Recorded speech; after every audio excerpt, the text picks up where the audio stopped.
or may not have noticed that I skipped a whole bunch of weeks. I'm gonna need you to get over that. You may also notice that I look eerily similar to what I did in the last video, and that's because I just took off my cardigan and called it a new outfit. Welcome to my channel.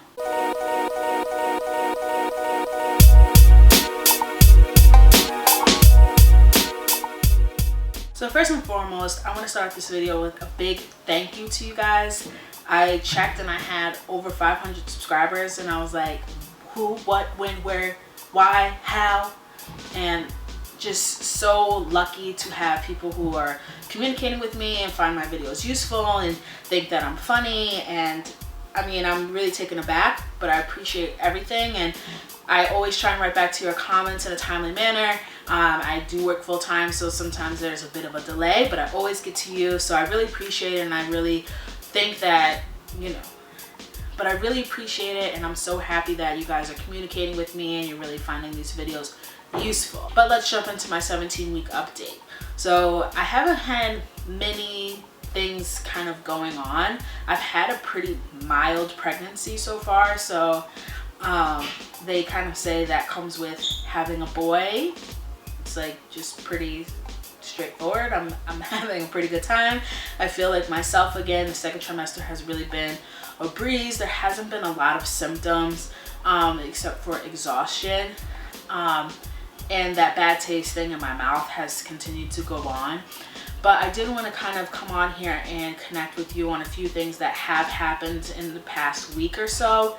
So last week I went to my regular OBGYN for the second half of my nuchal translucency blood work, and then also just an ultrasound checkup. But while I was there, I was like, this would be a good time for me to kind of tell my doctor where I am in terms of my birth plan. And I know it's very early on in the process, but since I'm going for a natural route, I thought that it would be better to bring that kind of conversation up early so I can kind of vet out her response and see if she's really going to be the person for me.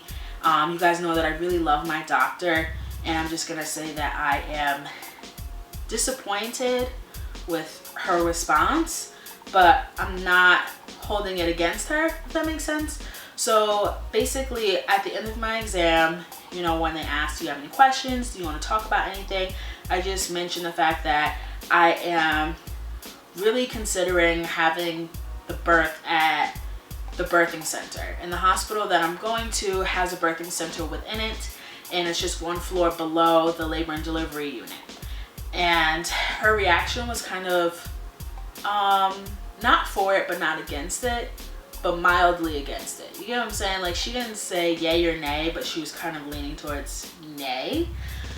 She made it clear that she does not deliver in the birthing center, and she said it in a way that was like, we don't do that here. Even though that's like our sister hospital, like I would have to transfer you to another doctor or a midwife. I was just like, oh, okay. Like, she went on to say, like, if you do the birthing center, you know, you have to do a class for a whole weekend. You know, that's not the end of the world, but like, you know, that's a weekend. And I was kind of like, yeah, you know, I signed up for a whole lifetime of, you know, sacrifices. It's called being a mom. So I think I'm good with the whole weekend situation for me to become educated on how I want to give birth. So that was weird. And then she was kind of like, well, you know, your blood pressure has been kind of high today. My blood pressure was high today. And I don't know, you know, you have to be qualified for a natural birth. Which, like, can we just dissect that for a hot second? You have to be qualified for a natural birth. Does that not sound backwards to anyone else? Like, shouldn't I have to be qualified for like a C-section or qualified to be medically induced? Like, should those be things that are qualified versus a natural birth, which should be like the #1 option? I don't know, that sounded weird to me. So I was just like, yeah, I know, like, I did some research online. I know that I have to be kind of cleared as not high risk, which, like, that's fair.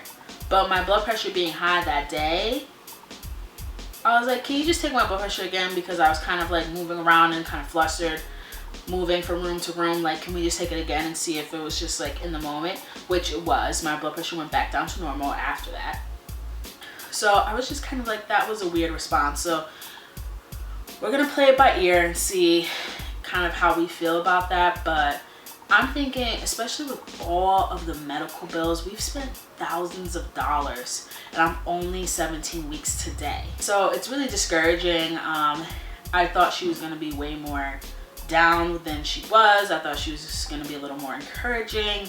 So my husband got the same vibes, that she was like not into it. She was kind of like, well, you know, you can have a natural birth and labor and delivery too, which of course you can. However, that's not the birth that I envisioned myself having. I wanted to do a water birth, or at least labor in the tub. And when you're in the labor and delivery unit, it's kind of their turf. And that's when they start saying, we need to speed this up. You need to get put on Pitocin. The Pitocin's so strong that you can't handle your own contractions. So then you have to get an epidural. Then you're so itchy from the epidural that you have to get another. It's a domino effect that I don't want to put myself into unless I have to. And this is not me bashing anyone who's opting in this, because I, at 17 weeks pregnant, can say whatever I want.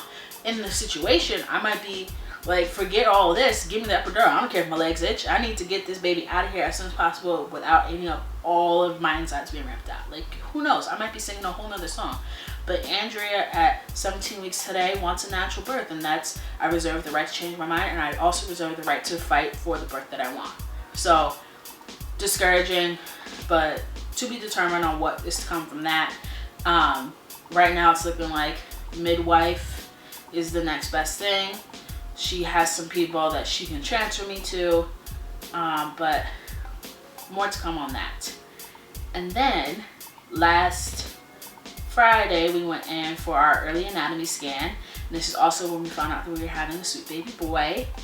And at the very end, we had a little bit of a scare. And I don't know if I was scared in the moment as much as I am now. It kind of had one of those lingering effects where like a day later I was like, that was kind of weird. And now I feel a little nervous. So I get that a lot with this pregnancy, where in the moment I'm like, smile, nod, yeah, everything's good, yeah, you're telling me what I want to hear. And then when I leave, I have all these questions and I'm like, girl, why can't you think of this stuff while you're there? Like, get it together. And it's not that I'm not paying attention. I'm like so in the moment and so like wrapped up in like, is the baby okay? Yes or no? Everything else can wait. That when I get home, I'm like, no, like I have questions, and now I'm home. So that was done. The sonographer was going through. She's counting his fingers. She's counting his toes. Everything was good. His heart is beating 162 beats per minute. He's relaxed.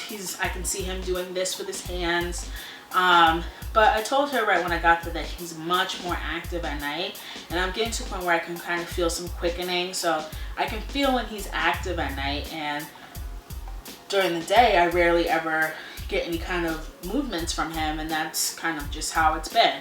And I've been trying to pay attention to see, like, am I just not paying attention during the day because I'm at work and I'm in the office and there's a lot of commotion going on. But I've been really trying to be self-aware, and I do feel him moving a little bit in the daytime, but it's much more aggressive at night, if you will. So I told her that, and I also had not eaten yet because the appointment was at 9 a.m. and we had rushed around and we were going to pick up breakfast on the way to travel. At the appointment at the end, she was kind of like, come on baby, wake up. And she's like jiggling my stomach and trying to like move him around to get him to move. And he's doing like little movements, but nothing like drastic. He's not doing cartwheels in there, but he like at one point was like moved upside down and was like had his legs over his head. And she was like, okay, so we're all done. I'm just gonna show the results to the doctor and let him just make sure that everything's okay. So we're like, okay. So he leaves, and my husband and I are like, wow, we're having a boy, you know, just having a little private chit chat to ourselves.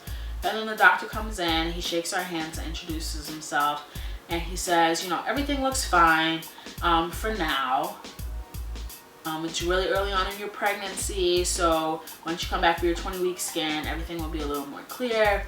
We'll be able to give a few more answers, and you should be feeling a lot better than you did when you came in here. I was like, what? So in the moment, I'm just like, oh, okay, yeah. So then as soon as he left, luckily I was still in the room, because usually this stuff dawns on me like a day later and I'm like, what the hell was that? But in the moment I was just like, that was weird for him to say. And I said to the stenographer, like, is there everything okay? Is there anything we should be worried about? And she's like, no, everything looks good.